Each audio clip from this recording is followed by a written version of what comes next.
앞뒤 옆 사람과 인사 나누겠습니다. 여호와 샬롬.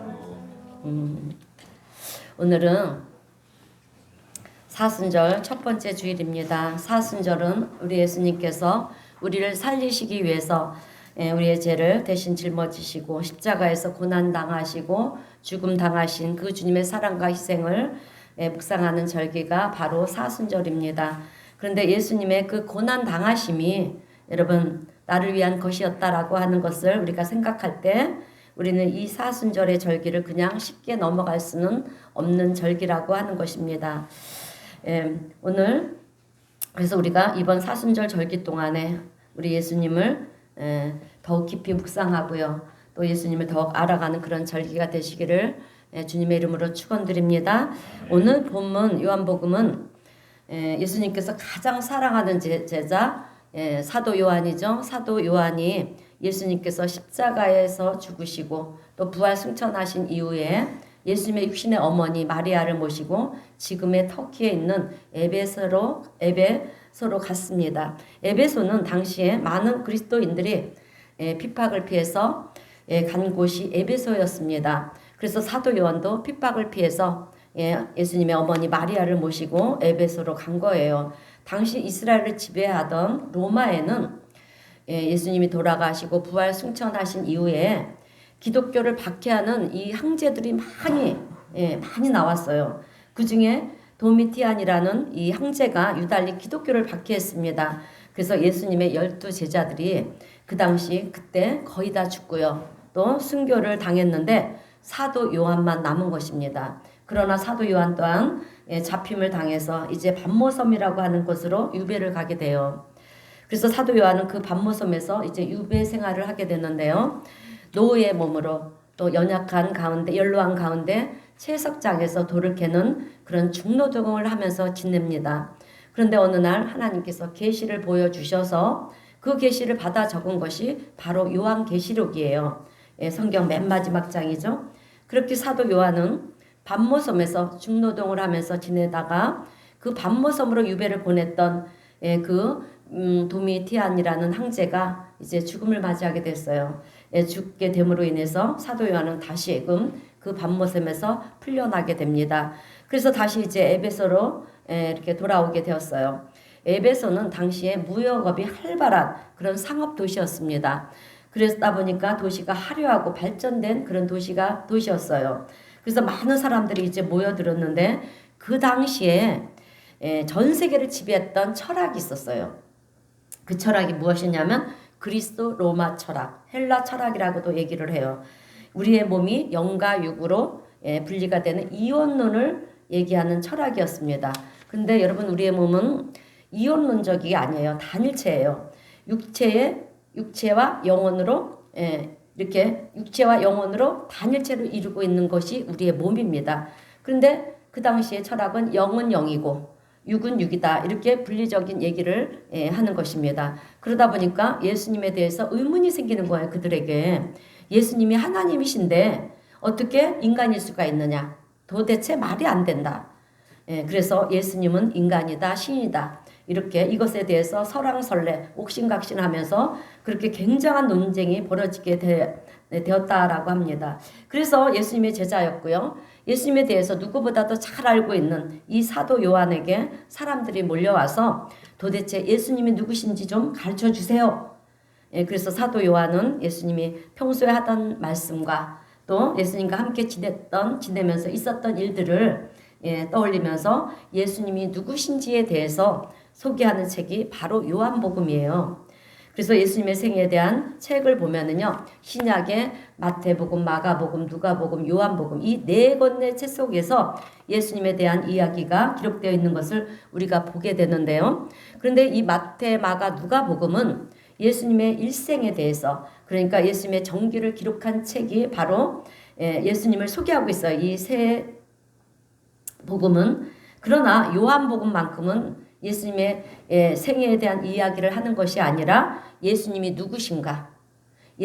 누구신가에 포커스를 맞추고 그렇게 말씀을 전하고 있습니다. 그러니까 예수님이 누구시냐라고 하는 것을 전하는 것이 요한복음의 특징이에요. 그래서 우리가 요한복음을 읽고 묵상하다 보면 우리 예수님이 누구신지에 대해서 조금 더 가까이 다가갈 수가 있게 되는 거예요. 출애굽기 여러분 3장을 보게 되면 하나님은 이스라엘 백성들을 애굽에서 구원하기 위해서 출애굽을 하기 위해서 모세를 부르셨어요. 그래서 모세는 그때 호렙산에서 하나님께 이렇게 질문을 하는 거예요. 하나님, 나를 보내신 이를 내가 누구라고 소개하오리까? 그때 하나님께서 뭐라고 말씀하시냐면 나는 스스로 있는 자니라 이렇게 말씀하셨어요. 그 말씀이 출애굽기 3장 13절에서 14절 말씀입니다. 우리 다 함께 출애굽기 13장에서 14절 말씀을 읽겠습니다. 시작. 모세가 하나님께 아뢰되 내가 이스라엘 자손에게 가서 이르기를 너희의 조상의 하나님이 나를 너희에게 보내셨다 하면 그들이 내게 묻기를 그의 이름이 무엇이냐 하니 내가 무엇이라고 그들에게 말하리까? 하나님이 모세에게 이르시되 나는 스스로 있는 자니이니라. 또 이르시되 너는 이스라엘 자손에게 이같이 이르기를 스스로 있는 자가 나를 너희에게 보내셨다 하라. 아멘. 하나님은 나는 누구다 라고 하는 형식으로 당신을 제시하셨는데요. 나는 스스로 있는 자다 라고 그렇게 말씀하셨어요. 곧 이 말씀은 내가 누구라고 하면 너희들의 머릿속에 나를 집어넣을 수가 없다라고 하는 거예요. 생각해 보세요. 우주보다 크신 하나님을 티끌 같은 우리의 이 같은 존재가 우리 인간이 하나님은 이런 분이시다 저런 분이시다 이렇게 규정을 짓는다라고 하는 것은 잘못된 일이라고 하는 거예요. 그래서 하나님은 모세가 당신은 누구십니까? 라고 물을 때 나는 스스로 있는 자다라고 이렇게 말씀하신 거예요. 그런데 오늘 예수님도 여러분 아버지와 나는 하나이다. 내가 곧 하나님이시다. 그렇게 말씀을 하시는 거예요. 그래서 사도 요한은 이 요한복음에서 예수님을 소개하면서 나는 누구다라고 하는 이 형식으로 7가지를 설명하고 있어요. 그래서 그 7가지가 무엇이냐면 나는 생명의 떡이다. 오늘 이렇게 주제죠. 나는 세상의 빛이다. 나는 양의 문이다. 나는 선한 목자다. 나는 길이요 진리요 생명이다. 나는 참 포도나무다. 나는 부활이요 생명이다. 이렇게 7가지로 예수님의 정체성을 소개하고 있는 것을 우리가 볼 수가 있습니다. 그래서 저는 오늘 이번 사순절 절기 가운데 요한복음에서 말하고 있는 7가지 예수님의 정체성에 대해서 하나씩 살펴보면서 부활주일까지 7주간입니다. 7주간을 함께 은혜를 나누려고 해요. 근데 사실 제가 이번 사순절 절기를 통해서 어떤 말씀을 준비해서 우리 성도님들에게 전할까 기도하는데 다시금 이 말씀이 예전에 했던 말씀들이에요. 근데 다시금 예수님이 어떤 분이신가 우리 성도님들에게 다시금 일깨워주라는 그런 하나님의 분부가 내려졌어요. 그래서 다시금 제가 우리가 믿는 예수님이 어떤 분이신가 이 땅에 어떤 분으로 오셨는가라고 전하기 위해서 말씀을 준비했는데 자 그러면 왜 예수님은 당신을 그렇게 소개하신 이유가 무엇이고 그리고 그 말씀 속에 담겨져 있는 숨은 뜻은 무엇일까? 사순절 우리 첫 번째 주일인 오늘은 그 7가지 가운데 첫 번째로 나는 생명의 떡이다. 이렇게 예수님께서 말씀하셨는데요. 이 말씀 속에 어떤 의미가 있는지 2가지 말씀을 전하면서 함께 은혜를 나누겠습니다. 자, 첫 번째로 우리가 영원한 생명을 얻기 위해서는 반드시 생명의 떡, 예수님을 받아야 된다라고 하는 것입니다. 자, 여러분 예수님께서 당신을 가리켜서 생명의 떡이라고 얘기하시는 것은 우리의 영원한 생명이 되시는 분이시다라고 하는 의미예요, 여러분. 그렇다라고 하면 우리는 이 영원한 생명을 얻기 위해서 반드시 받아야 될 가장 중요한 분 누구십니까? 네, 우리의 생명의 떡이 되시는 예수 그리스도이신 것을 우리가 깨달아 아는 우리 성도님들이 되시기를 바랍니다. 자, 여러분 떡이라고 하는 것은 먹을 양식을 의미하는 거잖아요. 그죠? 먹는 것을 의미해요. 이것이 없이는 우리가 살아갈 수가 없어요. 만약에 우리가 살아가는 데 있어서 한 가지만 가져야 된다라고 얘기를 한다면 여러분은 무엇을 가져야 되겠습니까? 네, 권사님 맞아요. 먹을 양식이잖아요, 여러분. 다른 것은 없어도 우리가 살 수 있지만 여러분 양식이 없으면 우리는 몇 날 며칠이 못 돼서 다 죽게 됩니다. 그러다 보니까 우리 사람들은요 먹을 양식을 얻기 위해서 어떻게 합니까? 아침부터 저녁까지. 예? 얼마나 열심히 고군분투하면서 일을 하는지 몰라요. 이것은 좋고 나쁨의 문제가 아니라 반드시 내가 살기 위해서는 해야 될 일이라고 하는 거죠. 그런데 예수님께서는 오늘 당신을 소개할 때 다른 것으로 소개하시는 것이 아니라 제일 먼저 소개하는 것이 나는 생명의 떡이다. 양식이다. 이렇게 소개를 하고 있다라고 하는 것입니다. 그러면 여기서 우리는 왜 예수님께서 이렇게 당신을 생명의 떡이라고 계시하고 있는지 그 배경을 좀 알 필요가 있어요, 여러분. 여러분, 이전에 무슨 일이 있었냐 하면 나는 생명의 떡이다 라고 말씀하시기 이전에 있었던 일이 있습니다. 그것을 우리가 좀 알아야 되는데, 오늘 보면 요한복음 6장 1절부터 보게 되면 예수님께서 제자들과 산에 오르셨어요. 그런데 5,000명이나 되는 큰 무리들이 예수님께로 모여드는 거예요. 그런데 그들과 함께 먹을 양식이 없는 것입니다. 그때 한 어린아이한테는 뭐가 있었냐면 보리떡 5개와 물고기 2마리가 있었어요. 그것을 가지고 오니까 이제 예수님은 그것을 축사하시고요. 떼어서 나눠 주셨습니다. 그리고 5,000명이 배불리 먹고도 12강주리가 남는 오병이어 기적이 일어났어요. 그것을 본 사람들은 예수님을 환호하는 거예요. 우리의 왕으로 삼자, 우리의 임금으로 삼자. 그러면서 예수님을 자기의 임금으로 삼으려고 했습니다. 그도 그럴 것이, 먹을 것이 아주 풍족하지 않던 그런 시절이었어요. 배고팠던 시절이었습니다. 그런데 자기들을 배불리 먹을 수 있도록 그렇게 예수님이 기적을 베풀어 주셨으니 얼마나 좋았겠습니까? 그러니 자기들의 왕으로 삼으면 이제 먹고 사는 그런 걱정은 없는 거예요. 그래서 왕으로 삼아야 되겠다 그렇게 생각을 했습니다. 근데 예수님은요, 세상 속에서 왕이 되는 그것에는 전혀 관심이 없었어요. 왕이 된들 무엇 하겠습니까? 우리가 잘 알다시피 우리 예수님은 이 땅에 오실 때 사명이 있었잖아요. 당신이 해야 될 일이 있으셨습니다. 그래서 당신을 왕으로 삼고자 했던 그 군중들 속에서 예수님은 이제 빠져나와서 산으로 피해 가셨어요. 그리고 난 다음에 이제 배를 타고 본문에 보면 가버나움이라고 하는 갈릴리 북부에 있는 도시로 가셨는데 어떻게 사람들이 그것을 알았는지 그것으로 또 모여드는 거예요. 우리 같으면 나를 따르는 이런 팬덤들이 많구나. 내가 이렇게 인기가 많구나 이렇게 생각을 할 텐데 그러나 예수님은 그렇게 모여든 사람들을 보면서 너무도 안타까워하셨다라고 하는 거예요.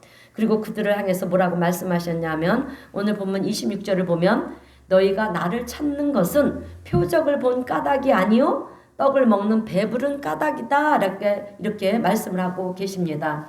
그러니까 예수님께서 보리떡 5개와 물고기 2마리로 이 오병이의 기적을 행하셨을 때 저분이 도대체 누구시길래 저렇게 놀라운 기적을 행하실까? 여기에 관심이 있어야 되는데 거기에는 관심이 있지 않고요. 우리에게 주어서 먹고 마시게 하는 이 배부름이 너무 좋다라고 하는 거예요. 그래서 예수님은 너희들이 나를 찾는 것은 그 배부름을 얻기 위해서 모여드는 것이라고 그렇게 말씀을 하고 있는 것입니다. 예수님께로 나오는 사람들은 많았지만 그것이 예수님을 기쁘게 하지는 못했다라고 하는 거예요. 왜냐하면 또 뭔가를 얻어 먹기 위해서 왔으니까. 물론 우리에게 있어서도 마찬가지로 먹고 마시는 것은 여러분 너무나도 중요한 부분이에요. 그러나 사실 우리가 먹고 사는 것보다 더 중요하게 생각해야 되는 것은 도대체 예수님이 누구시길래 이런 놀라운 기적을 행하시는가 그것을 우리가 알아야 되고요.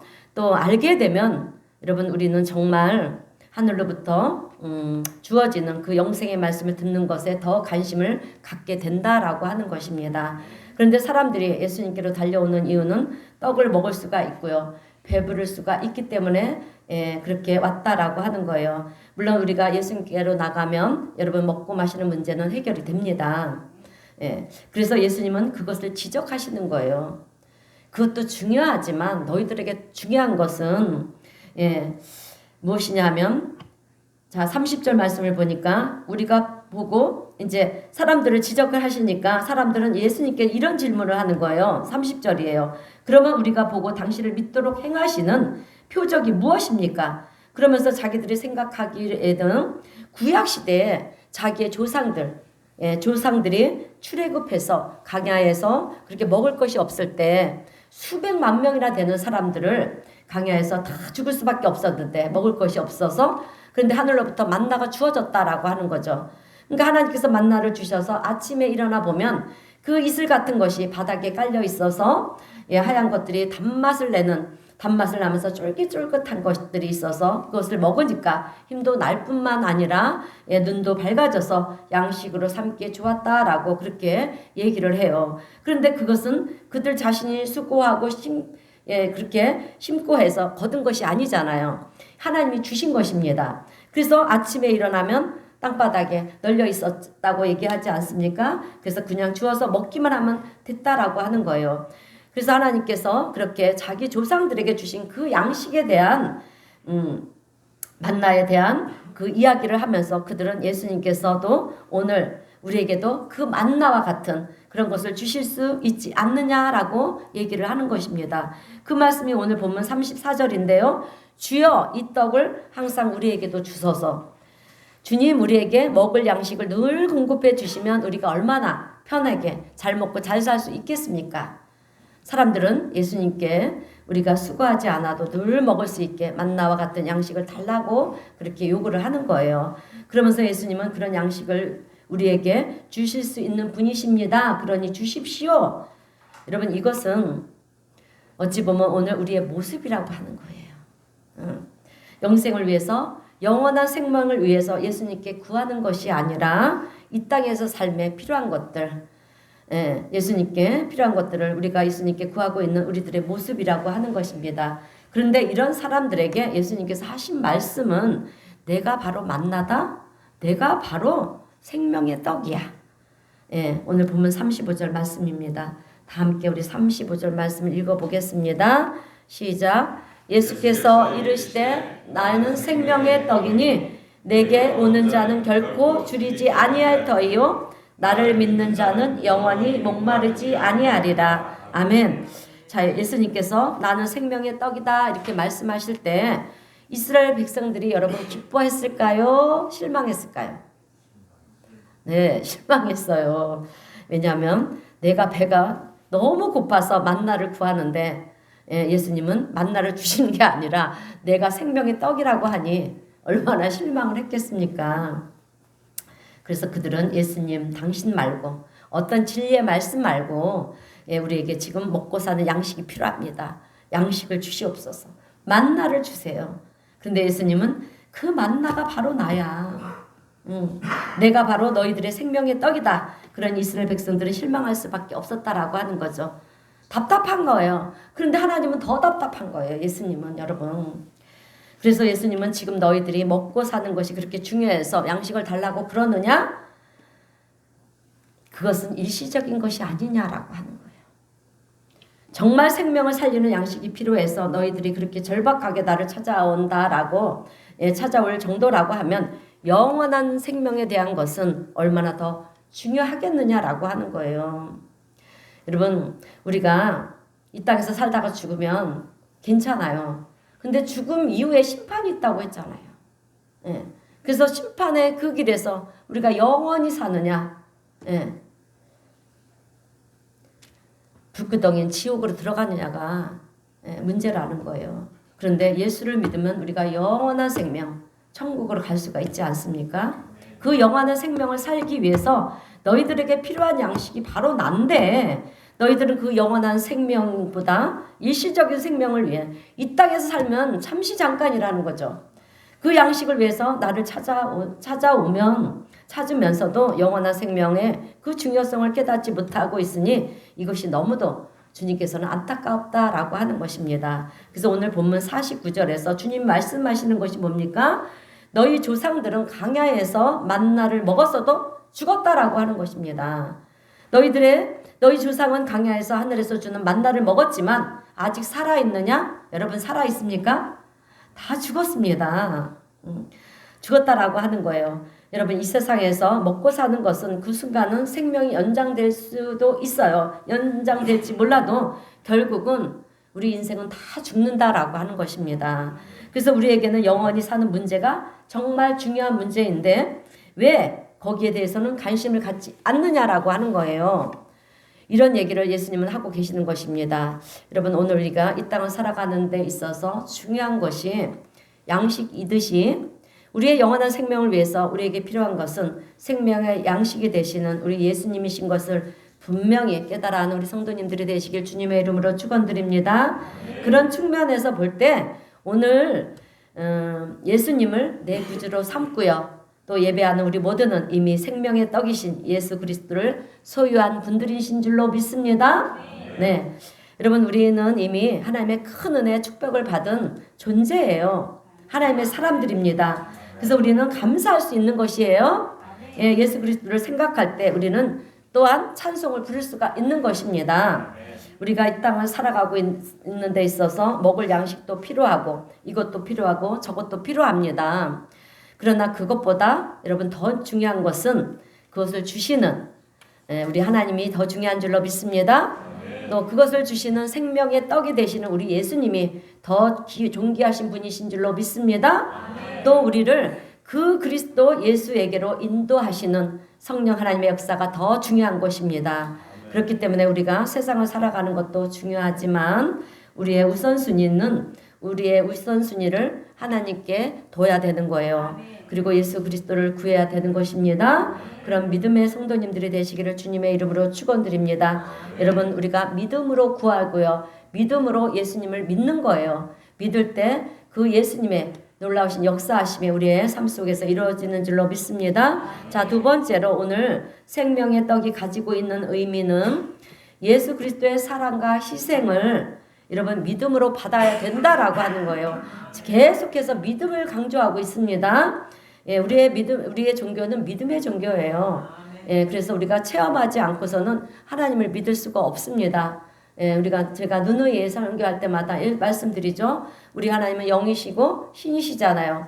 그러니까 보이지 않는 주님을 우리 인간들은요 보이는 것들만 믿으려고 해요. 그런데 보이지 않는 하나님을 어떻게 믿겠습니까? 그래서 우리 하나님은 반드시 우리에게 내가 살아있는 하나님이시다라는 것을 체험하게끔 우리에게 은혜를 베풀어 주시는데 그 체험할 수 있는 기회는 믿음밖에 없다라고 하는 거예요. 믿을 때 하나님이 내가 너의 하나님이다 이것을 보여주신다라고 하는 것입니다. 그래서 우리는 이제 예수 그리스도가 우리의 죄를 위해서 그 십자가에서 고난을 당하시지 않았습니까? 그러니까 그 하나님의 사랑과 희생을 우리가 믿음으로 받아야 된다라고 하는 거예요. 생명의 떡이라고 그랬을 때 그 속에 담겨져 있는 의미는 두 가지예요. 첫 번째는 영원한 생명이고요. 두 번째는 희생입니다. 예, 양식이라고 하는 것은 떡이라고 하는 것은요 먹어야 되는 거잖아요, 여러분. 그죠? 그것을 통해서 우리의 생명이 살 수가 있는 것입니다. 그래서 첫 번째 의미가 생명이고 두 번째는 떡이 희생이 되어야 되는 거예요. 희생이 되어야 됩니다. 여러분 우리가 떡을 먹으면 그 떡은 나를 위해 희생을 하는 거잖아요. 그죠? 예, 우리를 위해서 떡이 죽어야만이 희생되어야만이 그것이 우리의 양식이 되는 거예요. 그래서 희생인 것입니다. 예수님께서 나는 생명의 떡이다 이렇게 말씀하시는 것은 우리를 위해서 기꺼이 우리의 밥이 우리의 양식이 되시겠다고 하는 말씀입니다. 여러분 사람들은 누구나 자기를 멋진 이 존재로 부각을 시키기 위해서 열심히 노력을 하면서 우리가 살고 있어요. 그렇게 우리가 열심히 사는 것은 사람들에게 어떻게 합니까? 존경을 받기 위해서도 열심히 살고요. 또 높임을 받기 위해서도 그렇고 존귀함을 받고 싶기 때문에 우리가 그렇게 열심히 살아갑니다. 그런데 그런 우리에게 누군가가 저 사람은 나의 밥이야. 여러분 이렇게 얘기하면 좋습니까? 내 밥이라고 그러면 얼마나 모욕적인 얘기지 않습니까? 그런데요, 여러분, 우리는 그렇게 막 얼마나 분개하겠습니까? 그런데 예수님은 우리를 살리기 위해서 기꺼이 너희들이 밥이 되어 주시겠다고 이렇게 말씀하고 있습니다. 내가 너희들의 생명의 떡이라고 하는 거예요. 그래서 너희들이 나를 먹고 마심으로 너희들이 산다라고 하면 나는 얼마든지 너희의 양식이 되어 주겠다라고 하십니다, 오늘. 여러분 이것이 오늘 우리를 향하신 예수님의 희생의 마음이라고 하는 거예요. 그러면 오늘 우리에게 필요한 것이 정말 중요한 것이 무엇이겠느냐라고 하는 것입니다. 무엇입니까? 그것은 우리의 생명의 떡이 대신 우리 예수 그리스도를 우리가 먹어야 되는 거예요. 여러분 예수 그리스도를 어떻게 먹습니까? 나의 구주로 믿음으로 받는 거예요. 네, 믿는 것입니다. 자, 여러분 양식이 있으면 우리가 먹어야 사는 거지 복음만 있으면 살 수가 없는 거잖아요. 예, 먹어야 되는 거예요. 그림의 떡은 아무리 봐도 배부를 수가 없습니다. 아무리 중요하고 가치가 있는 것이라 할지라도 내 것이 되지 않으면 여러분 소용이 없다라고 하는 것입니다. 그러므로 오늘 우리 성도님들은 생명의 떡이 되시는 우리 예수 그리스도로 말미암아 생명력과 힘과 지혜와 능력을 소유하는 우리 성도님들이 되시길 주님의 이름으로 축원드립니다. 자, 여러분 우리 예수님은 나는 너희를 위한 생명의 떡이다. 나는 너희들의 생명을 살리게 하는 밥이다. 그러니까 먹으라 하시면서요. 오늘 본문 53절에서 성찬식에 대한 말씀을 하십니다. 우리 다 함께 요한복음 53장을 읽어보겠습니다. 시작.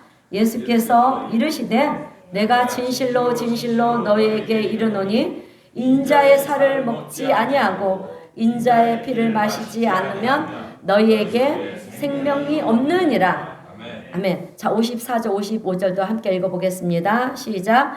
내 살을 먹고 내 피를 마시는 자는 영생을 가졌고 마지막 날에 내가 그를 다시 살리리니 내 살은 참된 양식이요 내 피는 참된 음료로다. 아멘. 여러분 이 얘기를 유대인들이 처음 들었을 때 무슨 얘기인지 여러분 이해가 됐을까요? 여러분들은 이해가 되십니까? 우리는 성경에 나와 있기 때문에 알잖아요. 그 당시에 유대인들은 이 말이 무슨 얘기인지도 몰랐어요.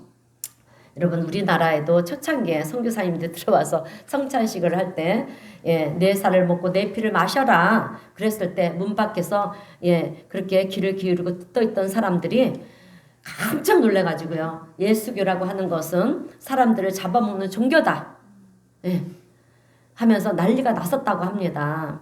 그래서 큰일 났다. 이제 예수를 믿는 사람들은 다 쫓아내야 된다. 우리나라에서 다 쫓아내야 된다. 그렇게 얘기를 하면서 사람을 잡아서 인신 제사를 드리는 종교다. 그러면서 소동이 일어났다라고 우리나라 기독교 역사 속에 기록이 되어 있는 것을 볼 수가 있어요. 오늘 이스라엘 백성들에게도 예수 그리스도의 죽음이라고 하는 그 살과 피, 그러니까 생명의 떡이라고 하는 것이 무엇인지를 알지를 못했다라고 하는 것입니다. 그래서 예수님께서 너희들이 내 살을 먹고 내 피를 마셔야 된다고 그러니까 얼마나 놀랐겠습니까? 우리는 성경이 있으니까 알게 됐지만 그 당시에 이스라엘 백성들은 내 살을 먹고 내 피를 마셔라 그러니 얼마나 놀랐겠습니까? 지금은 우리가 성찬의 의미를 알기 때문에 그죠? 여러분 성찬의 의미가 무엇입니까? 성찬의 의미는 예수 그리스도의 대속의 죽음을 통해서 그것을 믿는 믿음으로 말미암아 우리가 구원을 받는다라고 하는 의미예요, 여러분. 그래서 오늘 우리 본문 56절을 보게 되면 내 살을 먹고 내 피를 마시는 자는 내 안에 거하고 나도 그의 안에 거한다라고 주님께서 말씀하고 있어요. 여러분 우리가요 성찬식을 할 때 생명의 떡을 먹지 않습니까? 그래서 그러면 생명의 떡이 우리 안에 들어오는 거잖아요. 그것을 우리가 믿음으로 받아들이게 될 때 우리는 믿음이에요, 여러분. 보이지 않는 것들을 믿는 것이 우리 종교입니다. 그러니까 믿음으로 우리가 그것을 받아들이게 될 때 예수님이 우리 안에 들어오는 거예요. 그리고 예수님이 우리 안에 들어오심으로 우리는 하나님의 자녀가 되는 거예요. 또 그것을 통해서 우리는 하나님께 속한 자가 되는 줄로 믿습니다. 그래서 예수님은 내 안에서 나는 예수님 안에 속한 자로 우리는 연합이 된 삶을 살아가는 것입니다. 이것이 우리 그리스도인들의 삶의 모습이라고 하는 거예요. 그래서 우리가 사순절 마지막 날에 예수님께서 십자가에 돌아가신 성금요일, 그러니까 부활절 날, 그러니까 성금요일 날 사실 성찬식을 하게 되어 있습니다. 그런데 지금은 시대가 이제 변하고요. 그 교회 사정에 따라서 우리 교회는 종료주일 날 고난주간에 우리가 성찬식을 하고 있는데 많은 교회들이 그 교회에 따라서 성찬식을 하고 있어요. 그래서 성찬 예식을 통해서 우리는 주님과 연합된 삶을 나는 살고 있습니다. 라고 그렇게 하는 것이에요. 이 성찬식 예식이. 그래서 사도 바울도 갈라디아서 2장 20절 말씀을 보게 되면 이렇게 고백을 하고 있어요. 우리 갈라디아서 2장 20절 말씀 다 함께 읽어보겠습니다. 시작. 내가 그리스도와 함께 십자가에 못 박혔나니 그런즉 이제는 내가 사는 것이 아니요 오직 내 안에 그리스도께서 사시는 것이라. 이제 내가 육체 가운데 사는 것은 나를 사랑하사 나를 위하여 자기 자신을 버리신 하나님의 아들을 믿는 믿음 안에서 사는 것이라. 아멘. 이거 암송 구절입니다. 되도록이면 암송하세요. 여러분, 이 말씀은 예수님이 나를 대신해서 십자가에서 죽으심을 통해서 나도 죄에 대해서 십자가에서 죽은 자가 되었고요.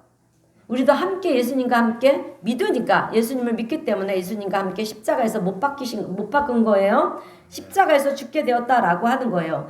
그러니까 예수님이 부활하심으로 말미암아서 이제 나도 예수님 안에서 새롭게 부활된 존재로, 그렇게 거듭난 존재로 인생을 살아갑니다라고 하는 고백입니다.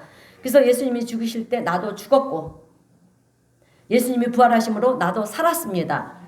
이제는 내가 예수님과 같은 삶을 삽니다. 예수님과 동행하는 삶을 삽니다. 이것이 우리 그리스도인들의 삶의 모습이라고 하는 거예요. 그래서 예수님을 믿는다라고 하는 것은 단순히 내가 지식으로 받아들이는 그것을 의미하는 것이 아니야. 지식으로 받아들이는 것을 의미하는 것이 아닙니다. 나를 위해 죽으시고요. 부활하신 예수님과 동행하는 것이고 또 예수님과 삶을 같이 하는 것, 이것이 우리 그리스도인들의 거듭난 삶이라고 하는 것입니다. 그러므로 오늘 우리 성도님들은 성찬의 의미를 기억하시고 또 거듭난 복된 인생들이 되시기를 주님의 이름으로 축원드립니다. 이제 설교를 마무리하겠습니다. 성도 여러분, 우리가 세상에서 살기 위해서는 우리에게 먹을 양식이 필요합니다. 그래서 우리는 그것을 얻기 위해서 수고를 아끼지 아니합니다. 왜 그럽니까? 살기 위해서 꼭 필요한 것이기 때문에. 그러나 생명의 떡이 되신 우리 예수님은 우리가 먹고 사는 양식보다 더 중요하다라고 하는 거예요. 왜 중요하냐? 우리에게 영원한 생명을 살게 하는 양식이기 때문에 그렇다라고 하는 것입니다. 여러분, 내가 세상에서 먹을 양식을 아무리 많이 쌓아놨다 할지라도 영원한 생명의 떡을 가지지 못하는 자는 어리석다라고 하는 것입니다. 우리가 천년 만년 삽니까? 기껏 해봐야 100년밖에 못 살아요. 여러분, 우리는 지금까지 살아온 세월이 더 길지 앞으로 살아갈 날이 길지가 않습니다. 여러분, 하나님은 강야의 인생길을 살면서 먹을 양식이 없어서 죽게 된 이스라엘 백성들에게 하나님은 하늘에서 만나를 내려주셨어요. 그런데 이 일은 우리를 살게 하기 위해서 하나님이 주신 그 생명의 떡을 상징하는 표징이었습니다. 그런데 그리고 오늘 예수님은 그 생명의 떡을 성취하시는 우리 예수님이에요. 구약은 예언이고요. 신약에 그 구약이 이루어지지 않았습니까? 그렇기 때문에 오늘 우리는 세상에서 먹을 양식보다도 생명의 양식은 우리 예수님을 더욱 존귀하게 여겨야 된다라고 하는 거예요. 여러분, 우리가요, 주님 앞으로 나가는 것이 떡을 먹고 배부르기 때문에 나가는 것이고 또 예수님 앞에 가면 이런 문제도 해결받고 저런 문제도 받기 때문에 물론 중요합니다.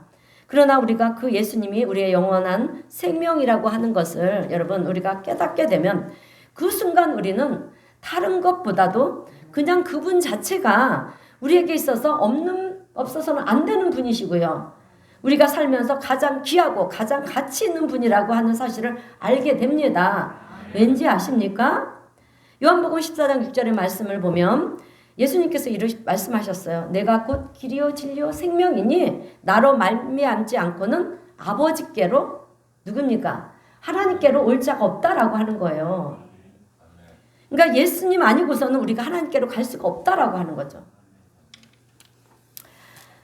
그리고 예수님이 우리를 조건 없이 사랑하신 것처럼 우리도 그 예수님을 조건 없이 우리가 사랑하고 또 주님 앞으로 나갈 수 있는 우리 모두가 되는 줄로 믿습니다. 그리고 성경 시편 73편 우리 28절의 말씀을 보면 하나님을 가까이함이 내게 복이다 라고 말씀을 하셨어요. 여러분, 그리할 때 우리가 하나님을 가까이 할 때 우리는 주님이 주시는 생명의 양식으로 말미암아 여러분 복을 받는 복된 성도들이 된다라고 하는 것입니다. 세상의 양식은요, 여러분 먹어도 돌아서면 또 배고파요. 그래서 우리가 삼시세끼를 먹지 않습니까?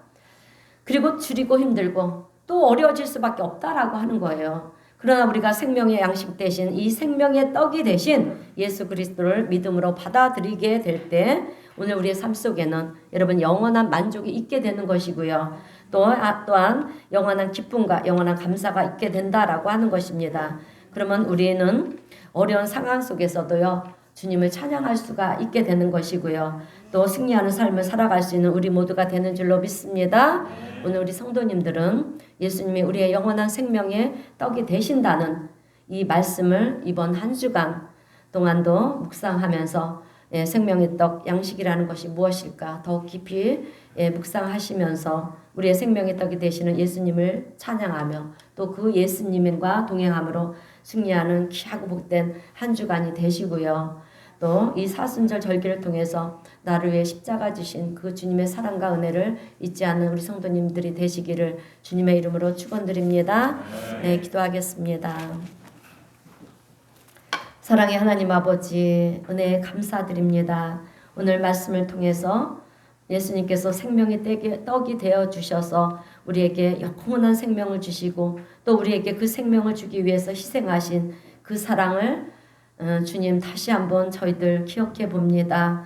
주님의 그 무조건적인 사랑 앞에 무릎을 꿇는 저희들이 되게 하시고 또 우리도 세상을 살면서 세상의 허탄한 것을 구하는 것이 아니라 하나님의 사랑을 구하고 하나님을 증거하며 살아갈 수 있는 그래서 복된 삶을 사는 우리 성도님 모두가 되게 하여 주시옵소서.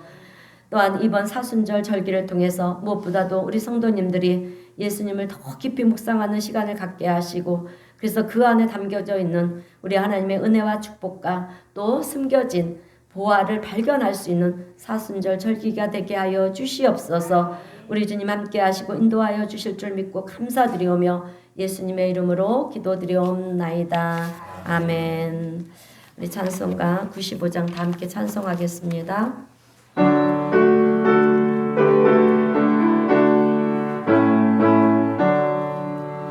나